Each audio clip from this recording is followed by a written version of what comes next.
everyone, Jim Coyle with Indiana Sports Beat Radio. Thank you, as always, for listening to our content. But for more in-depth coverage on the Indiana Hoosiers football, basketball, and recruiting news, go to thehoosier.com on 3. Now with On 3 and great national writers like Ari Wasserman, Andy Staples, and Steve Wiltfong for football. Pete Nakos, J.B. Shaw, and Joe Tipton's constantly breaking stories on the basketball side. And the local coverage from Alec Lasley, Kyler Staley, and Zach Browning. You can catch something new every day at thehoosier.com. Go there. Sign up today. Welcome to Indiana Sports Beat Radio, brought to you by the Hard Truth Distilling Company in Brown County, Indiana. So for the thousands in attendance and the millions watching around the world.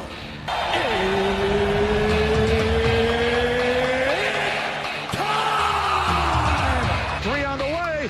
Oh! It went in! It went in! And Indiana wins the ball game! Know your role and shut your mouth, you jabroni! Float game for the win! Ayla's gone.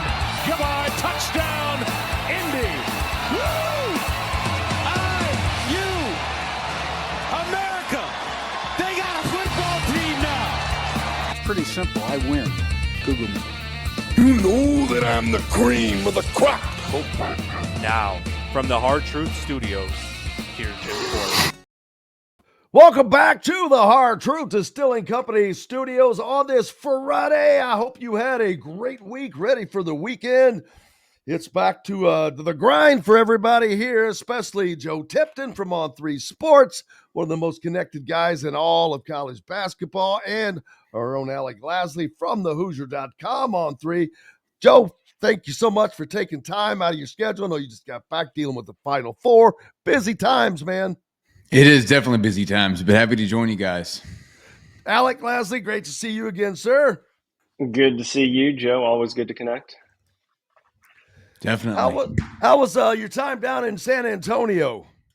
Oh, it was great. Enjoyed it. Didn't go to the championship game, but went to the Final Four games. Went to some USA basketball, the national junior camp, to see some top high school talent as well. And it was a great time. The portal, I wish the portal wouldn't interfere with March Madness. However, we don't have a choice or a say in that. But it's fun, all the roster movement, all the changes. The only thing I care about it where you went is, did you go to Whataburger? No, I did not. I thought about it. I almost did, but I didn't. But I've been before. It's my favorite. It's my one of my life loves, man. One of my life loves. Yeah, the portal. We've talked so much about this because not only does it interfere with the Final Four, it interferes with the NCAA tournament when you've got guys that are in the freaking portal with a current team that they're currently playing on. That's just, there's nothing in sports that compares to that, I can imagine. Oh, I know. And we've even seen, not even just the NCAA tournament, some of these other postseason tournaments like the Crown, the NIT. We even saw some players, kind of similar to bowl games, kind of opt out of these tournaments in order to go into the portal. They know they're not coming back to school. They don't want to risk injury. Obviously, these players are, agreeing to really significant financial deals as well. So it's, a lot of it is just a business decision. Absolutely. Alec, a busy week for you too, as you've been tracking Indiana's movements, as quietly moving about. Darren DeVries had a Zoom call with former players in addition to working the portal as Final Four was going on. And as he continues to try to add, one of the things that came out of that meeting with the former players is for fans, or not fans, but to expect players to kind of come in a mini bunch, which makes sense because you're talking to so many different guys right now, lots of visits. They're going on visits elsewhere, not making an instant decision. So it would make sense for there to be a mini group of guys to hit at once. Yeah, no, absolutely. I mean, especially right after the dead period, that's, typically over the next, probably 3 to 5 days is where you're going to see the next uptick of commitments, right? Because you're going to see guys go on maybe 1 or 2 right off the bat and then in their recruitment right there. And that's really the next swing of things. And so for Indiana, right, I mean, the big name is Lamar Wilkerson. that everyone obviously has been following over the last kind of 72 hours, where things have really, I guess, kind of spun around in a total 180, then kind of went the other direction and everything like that, with a lot of talk about potentially Florida jumping in, and then Kentucky obviously picking up a lot of steam there. So, this is a very important weekend for Indiana, because any guys that are on campus, you want to get a commitment right when they're on campus. You do not want anyone leaving at this point in the portal. And the good thing is, especially with Lamar Wilkerson, they do have the first visit. So that is extremely important. Whereas, typically in the high school stages, you typically want the last recruitment. When it comes to the transfer portal, you want the first, because you do not want anything to, impede you potentially getting that visit. So a very, very important weekend for Indiana if they want to continue to obviously build this roster. And Lamar Wilkerson is 1A and 1B of that roster building at the moment. Joe, had a lot of talk about money, because I've mentioned that over the last couple of years, we have just seen that money double just year over year. It's just like growing and growing. It's like, wow. And last year over this year, it's almost like 1.5 times. And I know it's going up. Someone asked earlier, do I think that Indiana is going to pay $4 million for any player this year? And I'm like, no, I don't.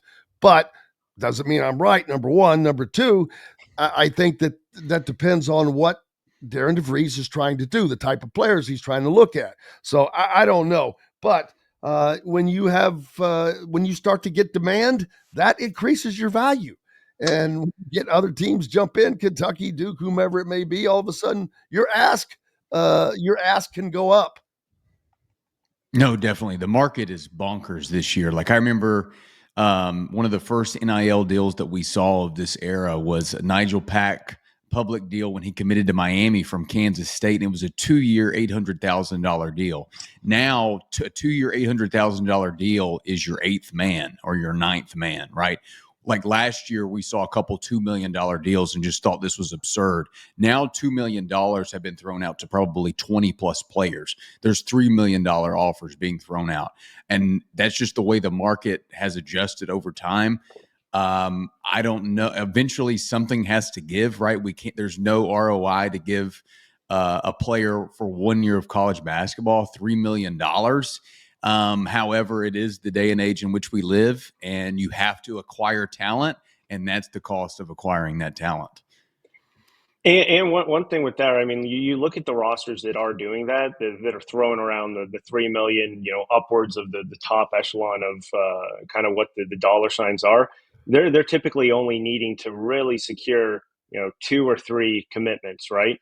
For an Indiana that needs to fill that entire roster, that's never going to happen, because you still need viable players and other options to backfill this roster. So for Indiana fans who are like, well, I thought we always were the top of the NIL and everything like that is true. But you also need to take into account that this is a full roster that needs to be built, and you're not just going to throw around $4 million just to get the top player, because then the rest of your roster isn't going to be competitive with what obviously what's out there for the remainder of the transfer portal.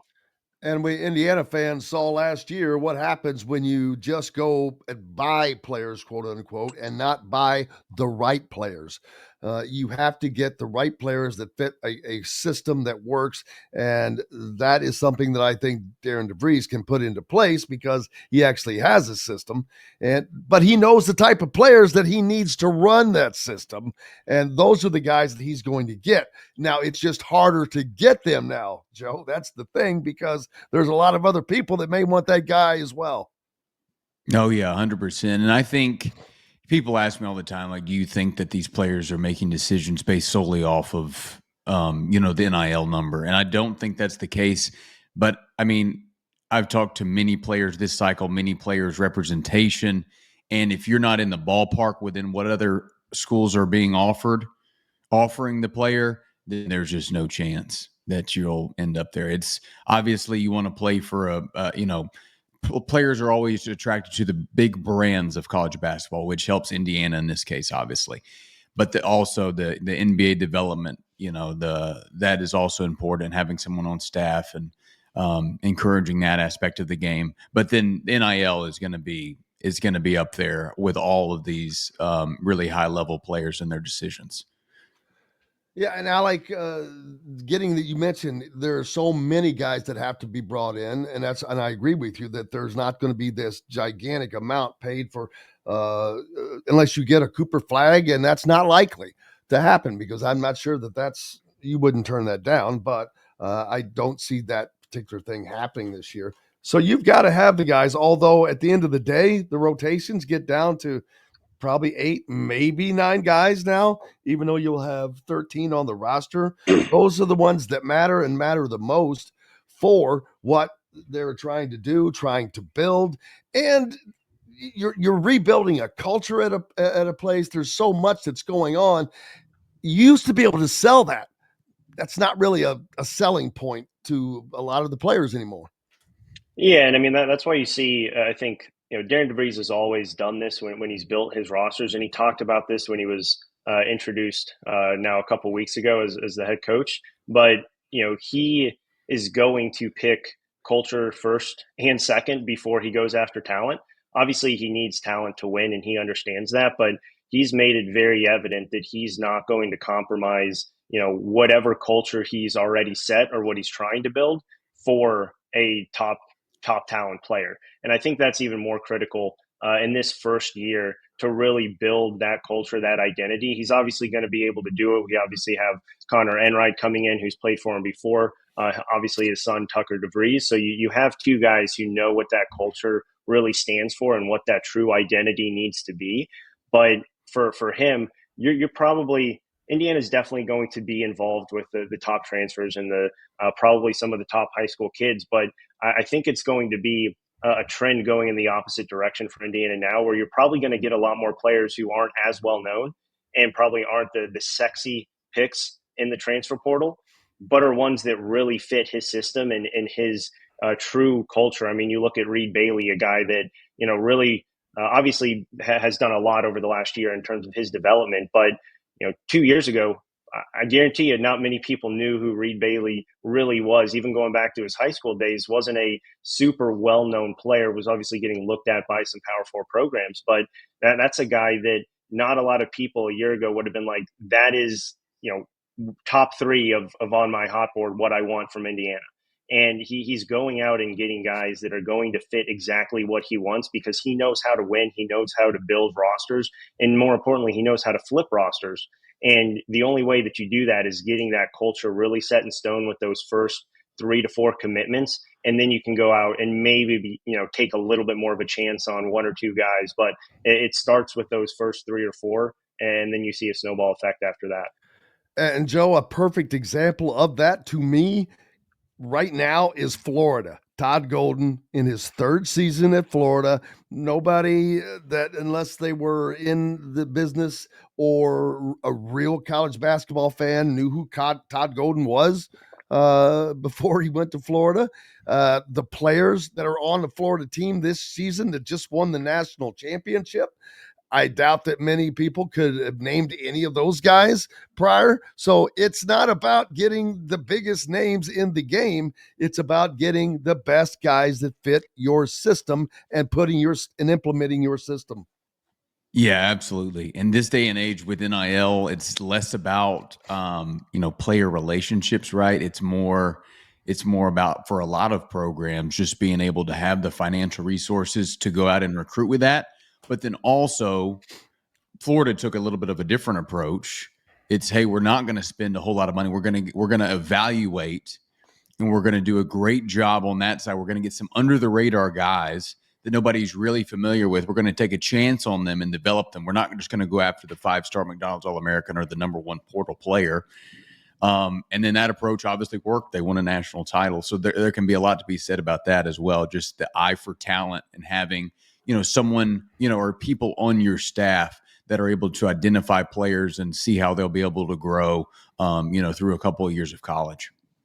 And earlier I talked to Todd Leary, former player, IU player who's on with us each week, about this GM position at Indiana that has not even been said that it's going to be named, but I am pretty confident that that's coming. I don't know that that's going to come this year, but the importance of that role is immense because recruiting has changed. And I see a lot of the guys that have been named GMs at places are global scouting directors for an NBA team, or people of that ilk who have the ability to evaluate talent, who have the ability to be knowledgeable about a lot of talent, how to find talent. It is a recruiting director to the nth degree is basically what it is. Yes, no, 100%. And you were even seeing, in former NBA scouts come in and be GMs because of their eye for talent, like you just mentioned, but also the ability to, right? College basketball is not so much amateur athletics anymore, right? It's turning into some sort of pro style, pro system with this pay for play that where players are literally signing NIL agreements in order to play for a college to get paid. So you think about the front office and how NBAs or the NBA teams operate. So hiring a scout, someone with experience, in the pros, plays a big role and helps as well. Joe Tipton from On3 with us. Alec Lasley from theHoosier.com On3 with us right now. We've got to take a quick 2-minute break. When we come back, find out how Joe became so connected in the game. I know, but you might not know, and built it into becoming one of the most connected guys around. In addition to who are some of the players that Indiana are looking at and are potential to land in Bloomington. Hello, everyone. Jim Coyle with Indiana Sports Beat Radio. Thank you, as always, for listening to our content. But for more in-depth coverage on the Indiana Hoosiers football, basketball, and recruiting news, go to thehoosier.com On3. Now with On3 and great national writers like Ari Wasserman, Andy Staples, and Steve Wiltfong for football, Pete Nakos, J.B. Shaw, and Joe Tipton's constantly breaking stories on the basketball side. And the local coverage from Alec Lasley, Kyler Staley, and Zach Browning. You can catch something new every day at thehoosier.com. Go there. Sign up today. Welcome back to the Hard Truth Distilling Company studios on this Friday. I hope you're ready for a great, fun weekend. We're great because we've got Joe Tipton from On3 with us and Alec Lasley from thehoosier.com On3, a recent merger, which is a match made in heaven for the guys over at thehoosier.com. They're doing a tremendous job, and On3 is the source for all breaking news. If it's not Joe Tipton breaking it, it's somebody else at On3. But Joe, I love how Joe started out by doing edits. And for those of you that don't know what an edit is, it is the thumbnails. It's all these great looking graphics that you see from players that they're artistic and all of that. And parlayed that into these great connections, which was one of the smartest things a human has ever done on planet Earth. And great thinking, because the next thing, he's one of the most connected guys in a big, big business. But did that just happen accidentally? Well, Jim, I appreciate you saying that. That's very kind. In a lot of ways, I kind of stumbled into it, and it was kind of this natural and organic evolvement, right? I just had a passion for these graphics, a passion for this, photo editing process, and really enjoyed basketball. I'd always been a fan, played a little bit, but was never, really any good to, move on to the college level, and kind of wanted to just do something around the sport itself. And then over the years of making these graphics for these high school players, when they committed to these colleges from around the country, you build up a reputation, and credibility with the player themselves. Also, eventually, they connect you with their high school coaches, which then connect you to their college coaches, right, and so on and so forth. And it's kind of this growing web, if you will. But I love what I do. I'm so thankful and blessed. It doesn't even feel like a job. That's the best part about it. Well, I know that we're thankful for the information, and Alec, someone that Alec gets to lean on as a great resource. And I know, Alec, you've looked at the things that he's done over the last few years, and it's been a huge part of what we all do now. No, absolutely. I mean, he really set the trend and set the baseline for it. And obviously, I mean, you see kind of where that industry's gone over the last handful of years, and it's he really jumped the gate for it and opened up a lot of doors for a lot of other people, which is also amazing to see. But yeah, I mean, it's always great to lean on Joe for anything and everything from the national limelight. Obviously, he has a lot going on, so anything that he hears is somehow going to affect and impact probably what Indiana's doing in some sort of capacity. Yeah, and that's another reason why, if you're not yet, you need to become a subscriber to the Hoosier.com on 3, because they've got a great deal going on, and it's where you're going to get the information.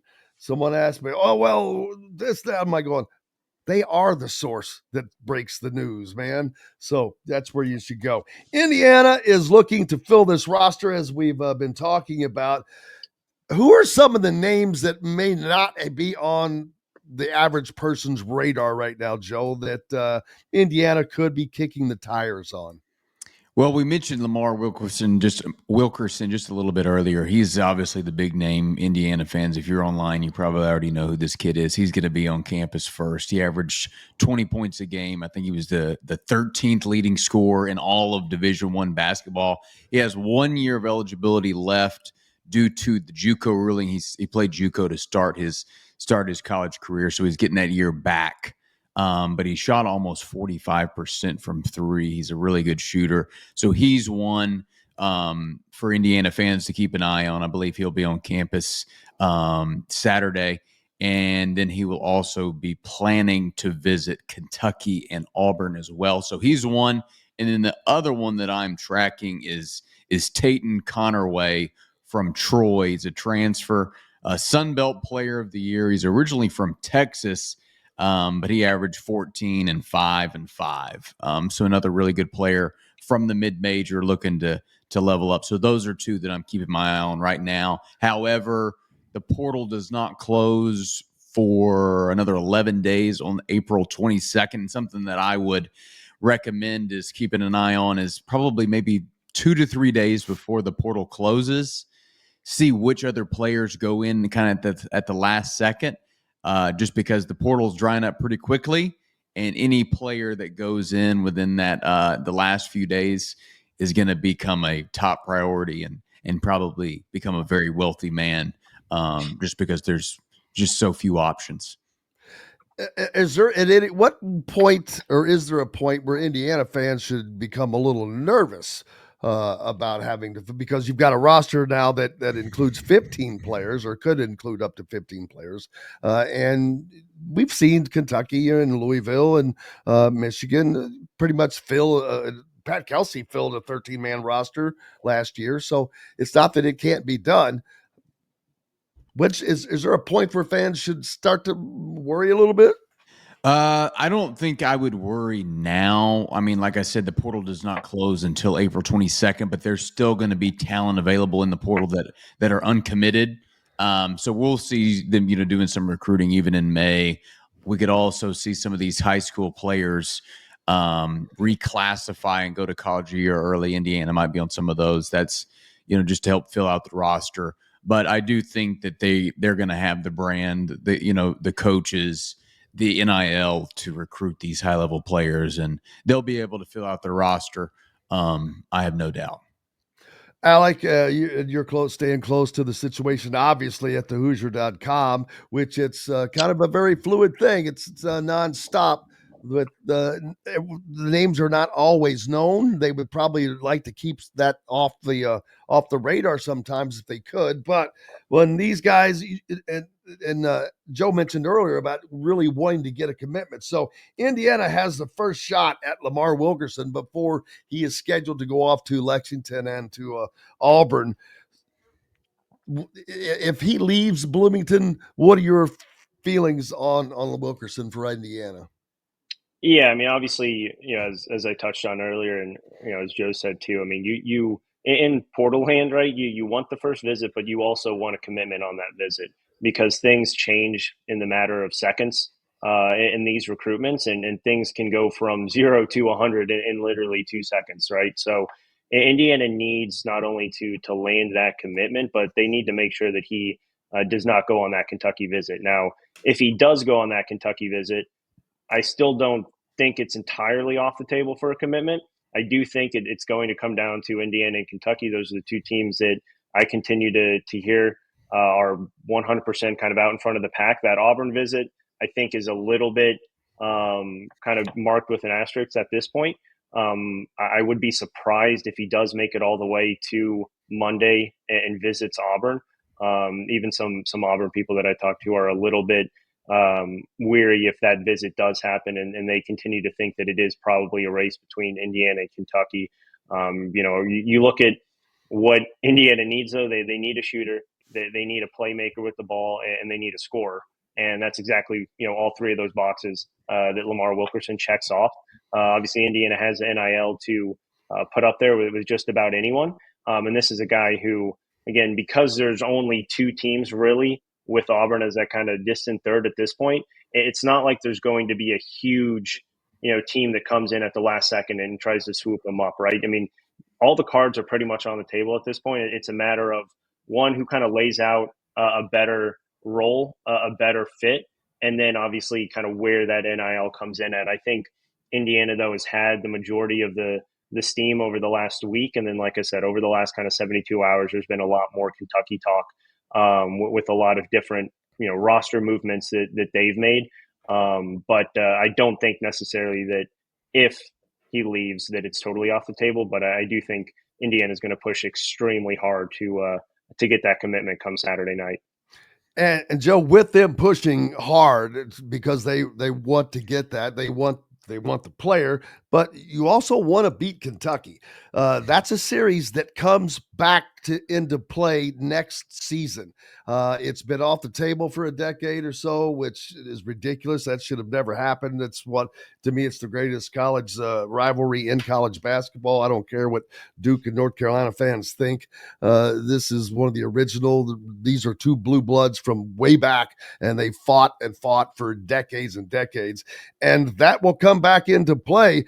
But I wonder, with Indiana not there just yet, they haven't returned to that stage, that national stage just yet. Will that have an impact on this decision, do you think? Or is this just a business decision now? You talking about with Wilkerson? Yeah. Yeah, I mean, the way it's been explained to me about this player is that about Lamar himself, he's not necessarily one to make a quick money decision, right? He's banking on, he's got 1 year of college left. There can't be a mistake. He's got it, it's go big or go home. Obviously Indiana hasn't had the success, in the past, quite a few years as Hoosier fans would want. However, I do think one of the more encouraging things about this recruitment is that I think it's a very positive thing. And Alec has mentioned this, and how significant it is that Indiana does have the first visit. Now, I don't know if that's because he likes Indiana the most. Like, I don't know if that's favoritism, but being able to be that first visit is a big deal. At least in high school recruitments, in my experience, do you visit the school first that you like the most? Now, it may be his flight schedule. It might be a variety of things. But I'm also told that Indiana does have the highest NIL package for Lamar by a considerable margin. So obviously, when we're talking millions of dollars on the table, all of the schools that are recruiting Lamar are within that competitive range. However, I do think that there is more of a need for Lamar at Indiana rather than at Kentucky. Kentucky's going to have a lot of other firepower. Don't get me wrong, Indiana will be a good team as well. They'll have talent, but Lamar is going to be one of those top one, if not top two focal pieces if he decides to be a Hoosier. And I think that's something people forget about. Being a featured player means a lot because they probably have hopes and thoughts about that next level. And to get to that next level, you need to be a featured player. You need to show your wares. You need to develop your wares. And if you can do that better at one place than another, it's a business decision, but that's going into what you're doing. Without question. No, that's what it's all about with a lot of these players. Yeah, the NIL, the college money is great, but the NBA is where you want to be, and that's most of these players' dreams, and that's going to be that's like I said, with the NIL, it's the deciding factor, but then also just the NBA and the forward thinking of the pros is also a big deal as well. College basketball, or college athletics, period. The transfer portal, or the lack of any governor on stopping multiple transfers. That's the one thing that I really despise about where we are. But at the same time, I have to acknowledge and realize it's made both football and basketball better than they have ever been as far as a product, as far as watching the NCAA tournament that we just saw, the college football season we saw last year with Indiana becoming a college football playoff team after having a program that was a walking corpse for its entire life. So it has made such a great impact, and it is maddening at the same time. No, it really is, just because you never know if you're a fan of a team, you never know who's going to be back. Like in the years past, right? If you weren't going to be an NBA draft pick, we were all under the assumption that you would be back at your current school. Now we're not under that assumption. Regardless, obviously, I know Indiana had a coaching change, but even a random school in the SEC that has their same head coach, a player isn't fully back at that program until they literally put out a graphic or someone puts out a tweet saying so-and-so is returning to Tuscaloosa next year. That's where we're at. Someone asked a question earlier. I had it marked and I may have lost it, but I know what the question was. Oh, there we go. Matt wanted to know, how does On3 get its NIL valuations, money info? And I think people confuse valuations with evaluations. There's a difference. Yes. So what we do is valuations. It's basically an estimate of what a player could make in college. Few factors that go into that. Two specifically is roster value, which is how much you mean to that particular program. The second being your brand value, which is typically your social media following. Those two combine for the NIL valuation. But a lot of it factors in is, what a player has produced in college, and their ranking, their position is also important. Big men specifically typically get more NIL money in college just because there's not a lot of 7-footers, 6'10" dudes walking around. They're more scarce. So that's kind of what plays a role. But it's really just boils down to kind of their ranking, their talent level, what other players are also getting. Some of these deals we've seen recently are starting to become more and more public, what players are agreeing to in order to sign with a specific college. Out of the portal or even in high school, you'll hear some numbers, and it's typically just message board chatter. But now we're seeing it become kind of more online and public.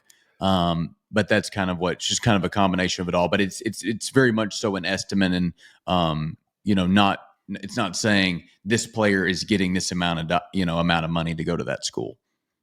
What's up next for you, Joe? I know you've got a lot in the pipeline all the time. Well, really just to keep track of these visits. Obviously the dead period's over, and all of like Alec and I have been discussing, these players are going on campus and visiting these schools and keeping track and seeing, which players pop on the visit, which players continue to take more trips.